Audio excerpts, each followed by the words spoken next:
Hey everybody, it's Bill again with another Tough Love Philosophy video. Today we're going to talk about topic of salvation again, the once saved, always saved doctrine. I really don't like that title. It's very caricature-y.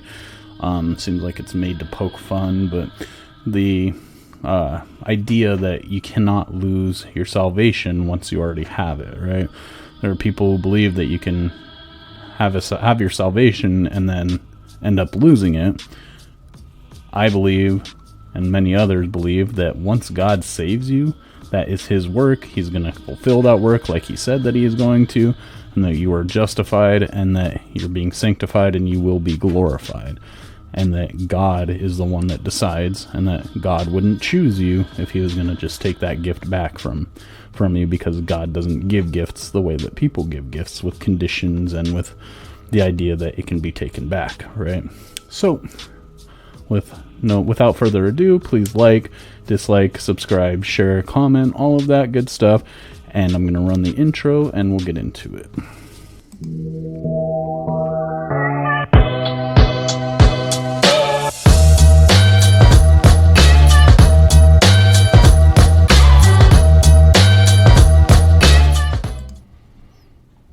Okay, so the first thing that I want to go over, this is a critical verse for me, and all of the people that I see talk about, you being able to lose your salvation, they either don't address this verse, or they dance around it, or they completely flat out misrepresent the verse. So first thing we'll cover, 1 John 2:19.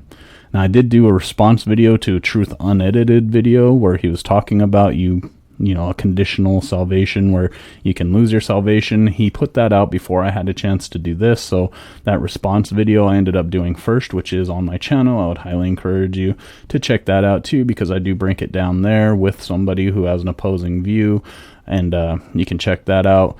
But again, he didn't address this verse in either of the videos that he did. And the reason that I did a response is because he has a very large subscriber base. That's why I wanted to do it right away. But I even commented and, tried my best to get to him and explain 1 John 2:19. I commented on his video on his Facebook, his Instagram, trying to get him to address this verse, at least give us a little thing to address this verse, right? But he never did. He never addressed it, and none of the other people that I've seen that hold this view have addressed this verse, or at least properly. They went out from us, but they were not really of us, right? So it's talking about people who leave. For if they had been of us, they would have remained with us. But they went out so that it would be evident that they all are not of us. So now, people who believe that we can lose our salvation, the first thing and most prevalent thing they talk about is, oh, well, if a person sins and practices all these sins, and, they have a license to sin and does all this sin, then they're going to lose that salvation. But really, the hard truth is that if they do all of that, it means that they weren't actually saved, because God wouldn't save somebody who would do all of that. Think about it. God has a top-down view of your life, right? Like a video game, like a top-down view, whereas we only have a first-person view, right? We have a first-person view of our lives, what's going on in our lives. God sees top-down from beginning to end. He knows everything that happens while you're even still going through it. So the argument I would make, especially using this verse, is that God doesn't save anybody who is not going to walk out that salvation. And that if God saves somebody, they already have walked out that salvation.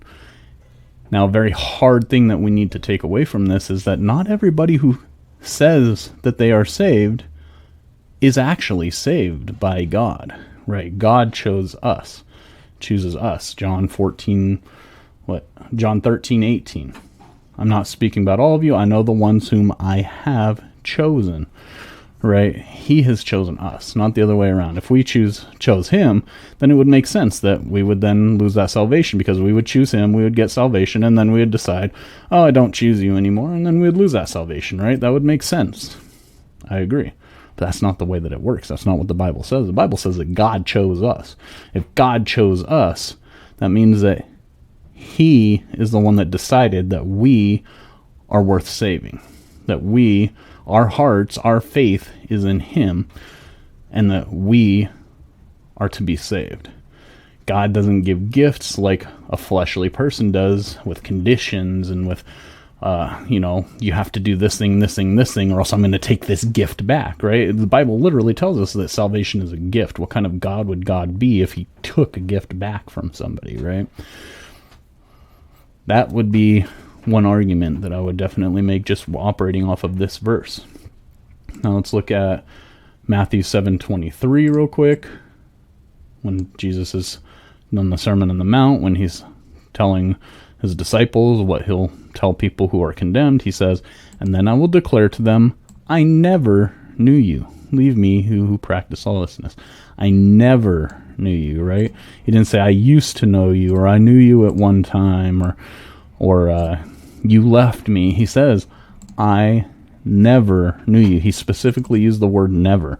Never means that he's an eternal being, right? He has no beginning, no end. He is Alpha and Omega, and he has never known that person. Ever. Right? He's literally saying this. So if he doesn't know them, that means he didn't save them, because how could he save them if he didn't know them? Right? God wouldn't save somebody he doesn't know. Seems pretty cut and dry to me. So let's look at let's look at John 15, 1 through 10. Starting verse 1, he says, I am the true vine, and my Father is the vine dresser. Every branch in me that does not bear fruit he takes away, and every branch that bears fruit he prunes it, so that it may bear more fruit. Verse 3, you are already clean because of the word which I have spoken to you. Verse 4, if you remain in me and I in you, remain in me and I in you, just as the branch cannot bear fruit of itself, but must remain in the vine, so neither can you unless you remain in me. I am the vine, you are the branches. The one who remains in me and I in him bears much fruit, for apart from me you can do nothing. So let's really kind of just reason this out for a second, right? If we could lose our salvation, and let's just kind of reason this out with what Jesus just said. He said, I am the vine, you are the branches. The one who remains in me and I in him bears much fruit, for apart from me you can do nothing, right? So what he's saying is you can do nothing in terms of good works, right? In terms of you can do nothing that is pleasing to God, nothing that is righteous, nothing that is going to grant you salvation. Saying, apart from me, I can do nothing. Jesus regenerates us. He gives us life. And so without him, we're dead. So we can do nothing, right? And we're talking spiritually here. And then when you're spiritually alive, it means you're spiritually pleasing God. You're spiritually walking with God. And you're doing works that are of God. God is having good works done through you, right? Now,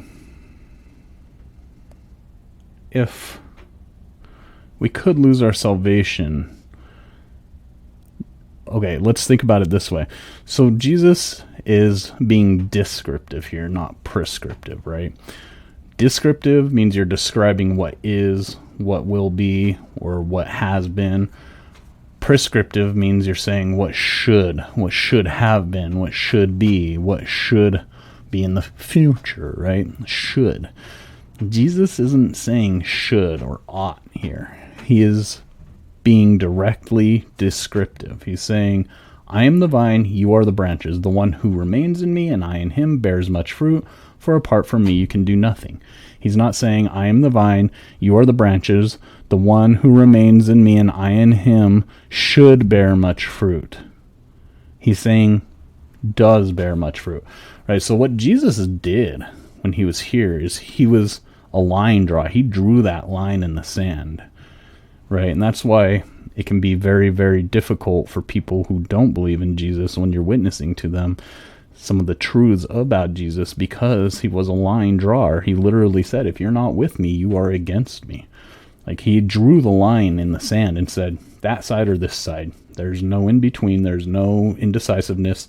If you're not on this side of the line, you're on that side of the line. You start on that side of the line, I'll pull you to this side of the line if you are to be on this side of the line. Not you can just walk over to this side of the line. He drew the line in the sand, and then he said, I will take certain ones over here. The ones that I take over here, this is what they will do. This is how you will know them. Not this is what you should do if you want to be on this side of the line, right? Really think about this. He's not saying, hey, if you want to be on my side of the line, this is what you should do. He's saying, I'm going to take people from that side and I'm going to put them on this side. You're going to see me do it, and this is what they're going to do, right? So kind of think about that, because that can really, I think that's something that really trips people a lot about, especially with this issue, is that descriptive versus prescriptive, right? Again, Jesus isn't saying, if you want to be on my line of the sand, you should do these things. He's saying, I drew a line. I'm on this side. You guys are on that side. I'm going to pull some of you over to this side with me. The ones that I pull over to this side with me, this is what they will do. This is who they are, right? Not, you should do these things, and then if you do, then I'll pull you to this side of the line, right? He also never says, I'm going to take you from this side of the line, put you back on that side of the line if you don't do these things. You should do these things, or else you'll go back to that side of the line, right?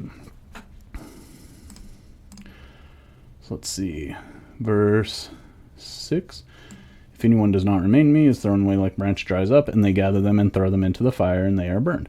So with this isn't talking about people who are actually with him. This is talking about people who are following him, but are not actually rooted in the true vine. Verse 7, if you remain in me and my words remain in you, ask whatever you wish, and it will be done for you. So this is a blessing, right? He's saying, if you remain in me, my words remain in you, ask what you want, and it'll be done for you, because your desires will be pure, they will be pleasing to God, so he will give you what you desire. Verse 8, my Father is glorified by this, that you bear much fruit, and so prove to be my disciples. My Father is glorified by this, that you bear much fruit, and so prove to be my disciples. Again, this is descriptive, not prescriptive. He's saying, my Father is glorified by this, that you bear much fruit, and so prove to be my disciples. He's not saying you should do this to glorify God. He's saying those that glorify God, God is glorified by this. They do this. They so prove to be my disciples by doing this. Right? Again, think about this as being past. He's talking about history. Right? Your future is his history.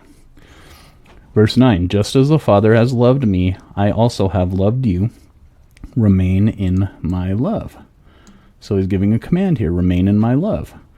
What is his love? To love God with all of your heart, soul, mind, and strength, and to love your neighbor as yourself, right? That is his love. And remain in that. That's a commandment.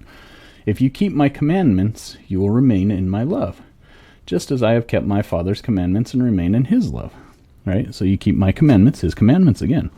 Love God with all of your heart, soul, mind, and strength, and love your neighbor as yourself. So, now let's look at John 13, 6 through 18.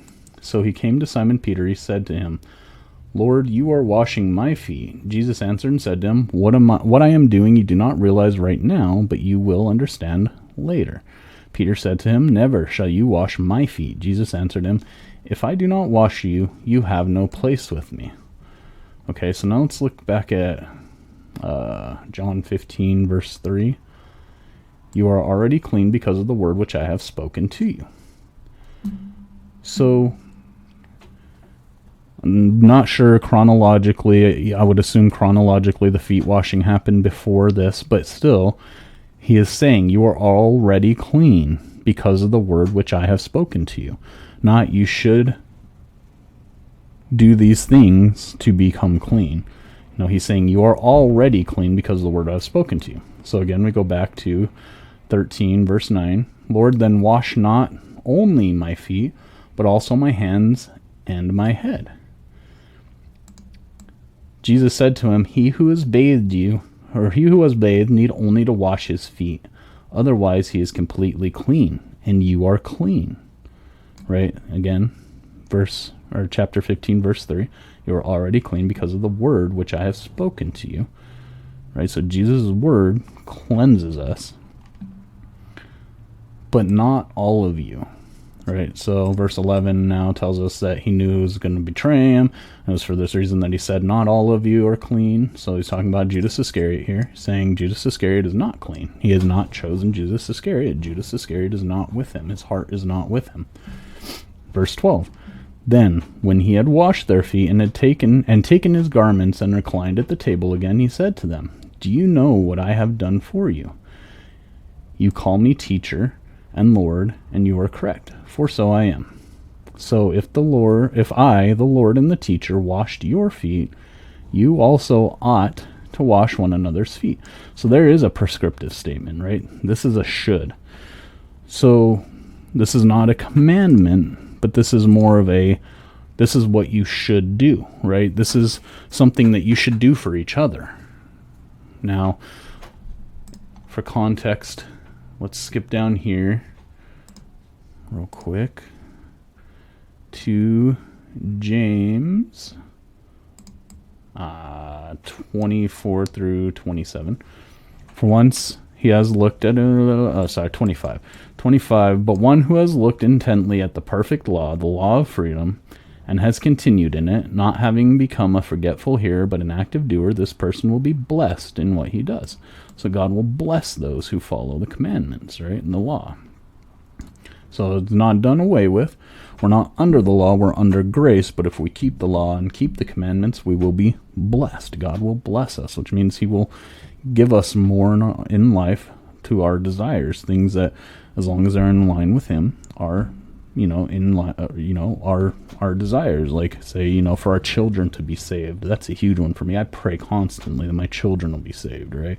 Health of somebody else who may be having a hard time, things like that, right? He will bless us and give us blessings in our life if we keep his commandments and his laws. Now, they're not necessary for us to be saved, but we will be blessed if we do keep them. Verse 26, if anyone thinks himself to be religious, yet does not bridle his tongue, but deceives his own heart, this person's religion is worthless. So, anybody who says anything that is wrong and considers himself religious, their religion is dead. Right? So James is raising the bar here on what we call religion. And then verse 27 really puts the bar at perfection, which is what Jesus did, right? Raising that bar to perfection. Verse 27, pure and undefiled religion. So we could plug in the word perfect here. Perfect religion in the sight of our God and Father is this, to visit orphans and widows in their distress and to keep oneself unstained by the world. Perfect religion. You want to be religious? You want to get to heaven by religion? Visit widows, visit orphans, and remain unstained by the world. Right? So Jesus said he cleaned us. He cleansed us from the world. So now, if we want to be religious, then we have to do it perfectly. How do we do it perfectly? Remain unstained by the world. Now, this isn't possible for us because we're not perfect. That's why Jesus is washing his disciples' feet in John 13, because he's giving them this message that you cannot operate in perfect religion because you will become stained by the world. Your whole body, no. Meaning you won't lose your salvation. You've already been cleansed. Your whole body doesn't need to be cleansed again. Think about this. He's saying you cannot lose this salvation. You cannot lose this cleansing. But your feet can get dirty. Your feet can get dirty walking in this dirty world.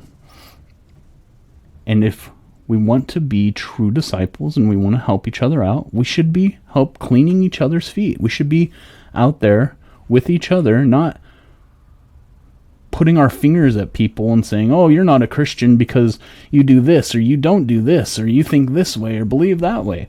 What we should be doing is helping to clean each other's feet. Now, this does come through rebuke. I definitely agree. We're to rebuke each other. That's how we help cleanse each other, is we rebuke each other. We tell each other, hey, that's wrong. Stop teaching this. You're wrong about this. Because we pick up things in the world. We start kicking them around in our head, start filling them into our theology and our ideology and, the way we think and everything. And then it starts growing, right? And these things start growing like a bad fruit. So us as disciples should be going to each other and helping clean each other's feet, because we cannot remain unstained from this world because we are not perfect. Only Jesus could do that. Jesus doing that gave him the ability to cleanse us. He cleansed us. We're still in this world. We're still walking in this world in an earthly life, in this dirty world, to do good works for God. So God can do good works through us in this world. We need to clean each other's feet, because we're still going to be in this world, which means we're still going to get tainted. We're still going to give in to temptation every once in a while. We're still going to sin. My question to somebody who thinks that you can lose your salvation, honestly, I'm not being facetious. I'm not trying to be a rabble-rouser or anything. I honestly mean this from the bottom of my heart. Are you saved? And how do you know? And what does that feel like? Like, how do you know you're saved? If you believe you can lose your salvation, have you lost it? Because you're not going to convince me you don't sin. So have you lost your salvation? Or are you actually saved? Because I can tell you with 100% God-given security that I'm saved. I'm justified. I'm going to heaven. I am seated in heaven at this moment. And I am also here on earth as a pilgrim, having good works done through me to try to make this world, well, I shouldn't say try, because God is going to do what God is going to do, but to make this world a better place, right? To advance the kingdom of heaven as God wants to do. So let's go back to John 13.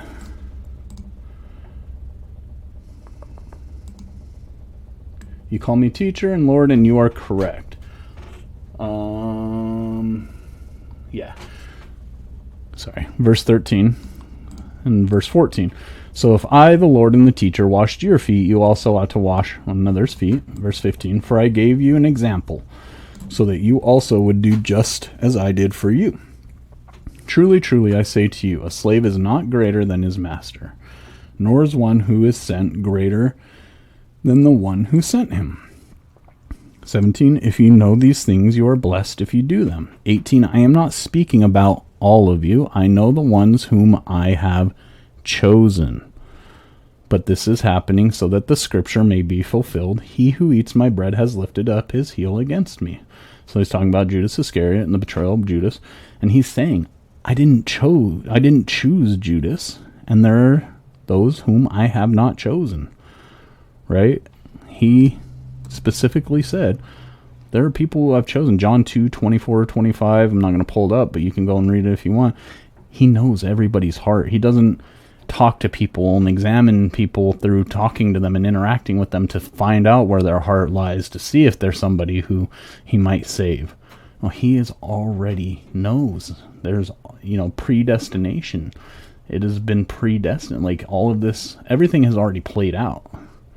Right? And we're just experiencing it for the first time. And I mean, probably be the only time. I don't think we'll go through this again. At least that's not biblical. But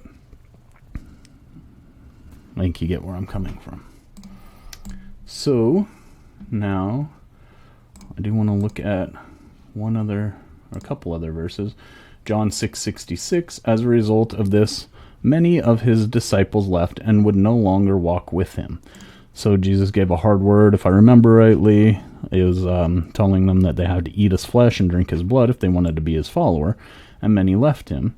He didn't go chasing after them, right? In Luke, was it 12? I don't remember. In Luke, I'm not going to pull it up, but in Luke, Jesus, he says, how many of you who have 100 sheep and one strays away, how many of you would not leave those 99 to go get that one and bring them back?